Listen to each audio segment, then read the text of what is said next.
Hello, everybody. It's your boy DC NBA here, and today I'm going to be talking about Jaylen Brown and his recent success in the league in his fifth year. If you guys enjoy, please make sure you like, comment, and subscribe. We're trying to reach 5K by the end of the year, and there's only one way to do that, by hitting that sub button. Also, turn on the notification bell to never miss a video. So let's get right into this. So this year, Jaylen Brown has taken a big step in his game. He is currently averaging 26 points per game, 5 rebounds, and 3 assists on some insane efficiency, shooting 55% from the field and 41% from 3. So Brown has just been really good this season, and the reason for that is just because he became so much better as a ball handler and a shot creator. And one of the main places where this helped is his mid-range, which has been very insane so far. He's currently shooting 70%. I don't think that'll continue, obviously, but he's shooting about 25% of his shots from there. It's been going in. It's been insane.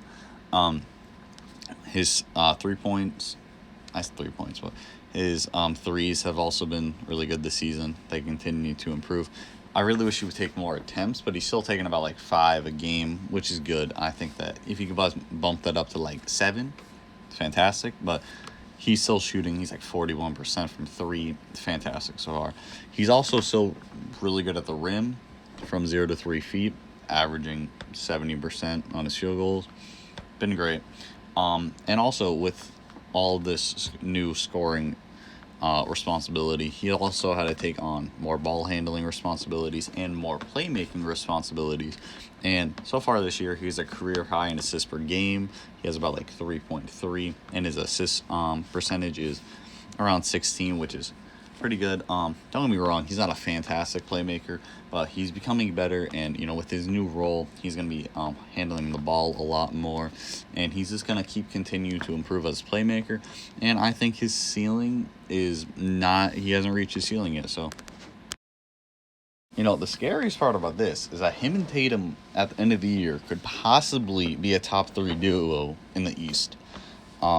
Because obviously there's so many good ones. You got KD, Kyrie, Simmons and Embiid, Giannis and Middleton, or Giannis and Drew Holiday, Jimmy and Bam.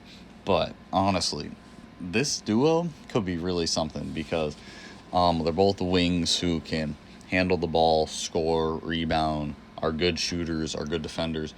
And realistically, the only problem with them is that they're not very good playmakers.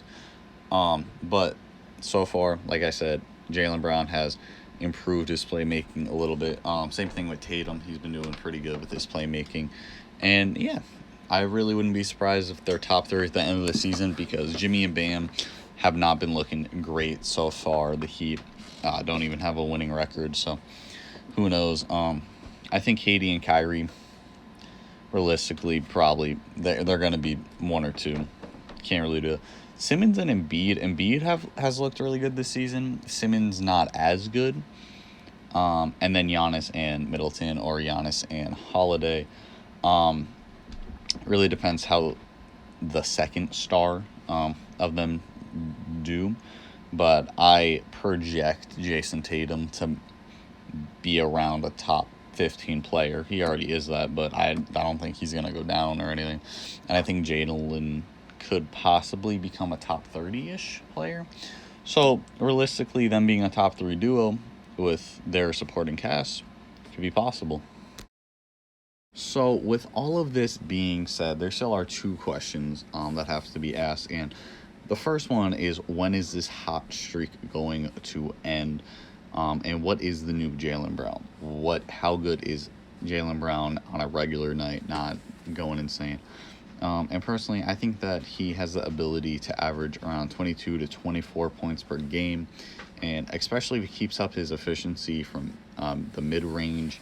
If he shoots around 50 to like 55, like mid-50s, he's going to be one of the better scorers in the East and one of the only ones with a 3-level game on offense. And I still expect him to be good finishing at the rim. I think that honestly probably can only go up with the return of a certain player that we will get into next. And I still think that he'll shoot good from three. He'll probably shoot high 30s to like low 40%. And hopefully he takes more shots. But I think that he'll be definitely one of the best shooters on this team and just in the East in general. Yeah, I'd expect him to be able to maintain not as good as he's been, but a very similar level, probably shoot around high 40s from the field.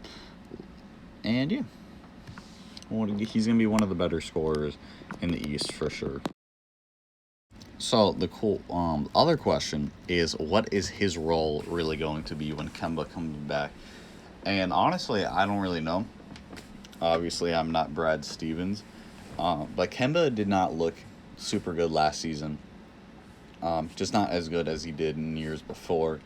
So if he is the same Kemba from 2 years ago, who would average like 25 any night he wanted, then, what do you do with Brown? Is he going to be the third option? Is Kemba going to be the third option?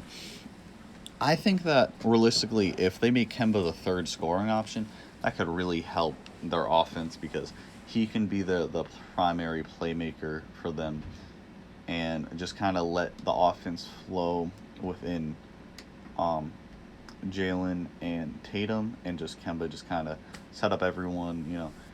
Kemba's still a very good scorer, going to average around 20 points per game, no question about it. But if he was a third role, I expect him to average like 8, 9 assists realistically, because he's not going to have to do a lot offensively. He's just going to have to, make the right pass, and he can beat a guy off the dribble, no question about it. So, and yeah, I don't know if he is the second option though and isn't focusing as much on playmaking. I don't know how good this team realistically is going to be, because they don't really have another playmaker, a true playmaker off the bench or someone else, because Marcus Smart isn't that. Tatum, again, is improving, and Brown are improving, but they're just not good enough to run a whole offense by themselves. So realistically, I would like Jaylen to be the second option, but we'll see what happens. So realistically, my expectation for Jaylen Brown is that he'll be an all-star this season, unless he gets injured or just starts to suck. I don't think that'll happen. I think he'll be probably a top 30 player in the league, realistically, because he can do everything besides playmate. There's nothing he can't do. He can score, he can ball handle, he's a good shooter, he's a good defender. And I think the Celtics obviously are going to be one of the better teams in the East. They already are, and they're missing, Kemba Walker, who is all-star caliber. And yeah, I think this team's going to do really good. Brown and Tatum are going to get the majority of the credit for them being as good as they are, and they totally deserve that. I think Brown really is going to have to show how good of a player he is when the playoffs come around, and then we'll see where to rank him properly. I'm not a huge ranking guy myself, but definitely I think the regular season matters, but the playoffs definitely are more important. So we'll see how good he is then, but we have a long way to go before then. But Jaylen Brown has looked fantastic so far, and I expect that to continue. And yeah, that's going to be all for today's video, guys. If you guys enjoyed, please make sure you like, comment, and subscribe. Again, trying to reach 5K by the end of the year. Please leave a like. It really helps out a lot. All of my links will be down in the description if you want to follow my Instagram or TikTok. And that'll be all for today, guys. Thank you.